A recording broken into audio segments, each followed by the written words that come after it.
मुझे पता है कि अंडा कहाँ है और किडनैपर कौन है। कौन? जल्दी से मेरे साथ चलिए। क्या चंदा चिड़िया को किडनैपर मिल गया? जानने के लिए देखिए ये एपिसोड। चंदा चिड़िया और राधा कौवा तेजी से उड़ते हुए अपनी जंगल की तरफ जा रहे थे। तभी उन्हें दूर से मीरा बुलबुल जाते हुए दिखी। ये देख के चंदा चिड़िया और राधा कौवा छिप गईं। ये कहाँ जा रही है? और इसकी थैली में क्या हो सकता है? अंडे हो सकते हैं। ये शायद बाज को अंडे बेचने के लिए जा रही हो। इसका पीछा करते हैं। लेकिन अगर सच में ये बाज से मिलने जा रही है तो पीछा करना बहुत ही खतरनाक होगा। और मीटिंग का समय भी तो हो गया है। तो क्या करें? हम छिपते हुए जितना इसका पीछा कर सकते हैं उतना करेंगे, लेकिन प्रॉमिस करो कि तुम कोई रिस्क नहीं लोगी। ओके, चलो देखते हैं। वो दोनों छिपते हुए मीरा बुलबुल के पीछे जाती हैं। मीरा बुलबुल पहाड़ी के नीचे एक गुफा में जाती है। उसके अंदर बहुत सारे पेड़ हैं। उसमें से एक पेड़ पे एक घर है। मीरा बुलबुल अंदर जाती हैं।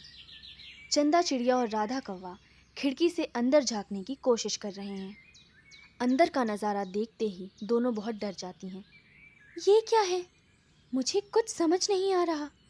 राधा चलो, यहाँ रहना बहुत खतरनाक है।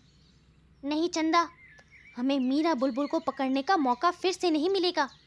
ये सब दुनिया के सामने आना ज़रूरी है। तुम जाओ, मीटिंग में जाके सबको ले आओ। लेकिन राधा, तुम्हें कुछ हो गया तो?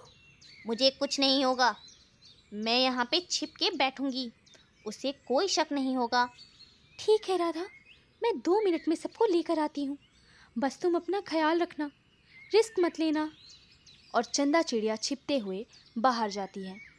बाहर आते ही पहाड़ पर उसे कुछ बाज दिखाई देते हैं। भगवान, बस राधा की रक्षा करना। जंगल में मीटिंग चल रही है। राणा पुलिस ऑफिसर बीमार होने के कारण हमें उसकी जगह पर टेम्पररी नया ऑफिसर अपॉइंट करना है। इसीलिए मैंने ये मीटिंग बुलाई है। इस पे सबकी क्या राय है? हम सबको ये मंजूर है। जंगल में हालात देखते हुए पुलिस ऑफिसर का आना बहुत ज़रूरी है। ठीक है, जिसको अपना नाम पुलिस ऑफिसर के लिए देना हो वो अपने अपने प्रस्ताव के साथ खड़े हो जाइए। तभी निशा बुलबुल रोते हुए वहाँ आती है। हाय, मैं क्या करूँ? मेरे बच्चे, किसने मेरे अंडे चुरा लिए? सारे पक्षी शॉक हो जाते हैं। निशा, शांत हो जाओ। ये कब हुआ? मैं दोपहर को रेखा के यहाँ गई थी। अभी घर वापस गई तो मेरे अंडे गायब हैं। किसी ने मेरे बच्चों को किडनैप कर लिया। इस जंगल में आखिर हो क्या रहा है? राणा ने पूरा जंगल छान मारा है, लेकिन उसे अंडे नहीं मिले। आखिर ये अंडे कहाँ हो सकते हैं? मुझे पता है अंडे कहाँ हैं और किडनैपर कौन है। कौन? जल्दी से मेरे साथ चलिए। चंदा चिड़िया सारे पक्षियों को लेकर पहाड़ी की ओर जाती हैं। पहाड़ी पे वो देखते हैं कि 3 बाज बैठे हैं। गिरफ्तार कर लो इन सबको। रघु तोता और नीलू मोर उन बाजों को गिरफ्तार करते हैं। उन्हें लेकर वो पहाड़ी की गुफा में जाते हैं। पंखों की फड़फड़ाहट की आवाज़ सुनकर मीरा बुलबुल बाहर आती है। अरे, आप सब यहाँ? तभी राधा कौवा उसे पीछे से पकड़ लेती है। छोड़ो छोड़ो, मुझे ये क्या कर रही हो? राधा, हम तो दोस्त हैं, तुम जानती हो ना मुझे?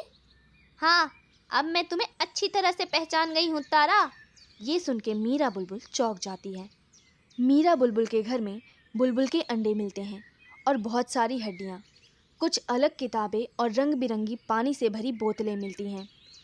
रेखा बुलबुल उसके अंडे लेके उन्हें गले से लगाती है। निशा बुलबुल को भी उसके अंडे मिल जाते हैं। वो गुफा में आते हैं। मीरा बुलबुल को एक तरफ खड़ा किया जाता है। मीरा बुलबुल पागल जैसा बर्ताव करने लगती है। ये सारे मेरे खुद के अंडे हैं, मेरे बच्चे हैं। मेरे बच्चे मुझे वापस करो, वरना मेरी बददुआ लग जाएगी। मेरे बच्चे, मेरे अपने बच्चे, ये सब कुछ मेरा है, सिर्फ मेरा। मुखिया जी, हमें पहाड़ी के पीछे वाले जंगल की मुखिया सोना मोर ने बताया कि मीरा बहुत सालों पहले उस जंगल में तारा बुलबुल के नाम से अपने पति के साथ रहती थी। शादी को कुछ साल हो गए, लेकिन उन्हें बच्चा नहीं हुआ। इसीलिए तारा बुलबुल पागल हो गई, तो वो और उसका पति दूर बर्फ वाले जंगल की ओर चले गए। तारा के पति का मानना था कि वहाँ पे कोई जड़ी बूटी मिलती है, उससे तारा ठीक हो जाएगी। अच्छा, लेकिन ये हड्डियाँ, ये किताबें, ये रंग बिरंगा पानी, ये सब क्या है? शायद ये सब तारा उस दूर वाले जंगल से सीख कर आई है। सोना जी ने ये भी बताया कि कुछ बाज शीना बुलबुल के बारे में पूछते हुए उनके जंगल गए थे। तभी मीरा बुलबुल डर जाती है। अच्छा, उन बाजों को सामने लाओ। वो 3 बाज सामने आते हैं और वो चिल्लाने लगते हैं। शीना, शीना, आखिर तुम हमें मिल ही गई। तुम्हारा पुराना हिसाब चुकाना बाकी है। क्या? मैं तुम्हें नहीं जानती। शायद तुम्हें गलतफहमी हो रही है। एक मिनट, एक मिनट। ये तारा बुलबुल शीना नाम से भी जानी जाती है। हाँ, ये हमारे इलाके की बहुत पढ़ी लिखी बुलबुल थी, लेकिन इसकी इसके पति के साथ नहीं बनती थी। इसीलिए इसने उसे मार डाला और फिर ये अंडे चुराने लगी। इसने बहुत सारे अंडे चुराए। कुछ ब्लैक मार्केट में भी बिकने के बाद इसने हमारा जंगल छोड़ दिया। तब से हम इसे ढूंढ रहे हैं। और बाज मुखिया जी को कुछ पेपर्स दिखाते हैं। अब मैं समझा। ठीक है, इन बाजों को मुक्त किया जाए। हमें माफ़ कर दीजिए। हमें पक्का नहीं था कि इसने आपके साथ भी धोखा किया है या फिर ये आपके साथ मिली हुई है और आप सब लोग मिलके ब्लैक मार्केट में बिजनेस करते हो। इसीलिए मैंने आपको गिरफ्तार करने के लिए कहा था। जी कोई बात नहीं, आप भी अपनी जगह सही हैं। तभी रेखा चिल्लाती है। लेकिन मीरा, मैं तो तुम्हें पहले दिन से दोस्त मानती थी। तुमने मेरे साथ ऐसा क्यों किया? क्योंकि मुझे माँ बनना है रेखा। तुम नहीं समझोगी, मुझे बच्चे चाहिए। और मीरा बुलबुल रोने लगती है। इसकी बातों में मत आओ। इसने खुद अपने पति का खून किया, जो बेचारा इसे ठीक करना चाहता था। फिर इसने दूसरों के अंडे चुरा के ब्लैक मार्केट में बेचे। फिर इसने राणा पुलिस को मारने की कोशिश की। ये तो दया के काबिल भी नहीं है। नहीं, मेरी बात सुनो। बच्चों के लिए मैं पागल हो गई थी। मैं दोबारा ये सब नहीं करूँगी। कहीं दूर चली जाऊँगी। मुझे छोड़ दो। मेरे भी तो बच्चे नहीं हैं मीरा, लेकिन मैं तुम्हारी तरह दूसरों के अंडे नहीं चुराती। इसे आजन्म काल कोठरी की सज़ा सुनाई जाती है। ले जाओ। मीरा बुलबुल रोने लगती है। मीरा बुलबुल को वहाँ से ले जाते हैं। धन्यवाद, अब हमारा बदला पूरा हो गया। अब हम चलते हैं। बाज भी वहाँ से चले जाते हैं।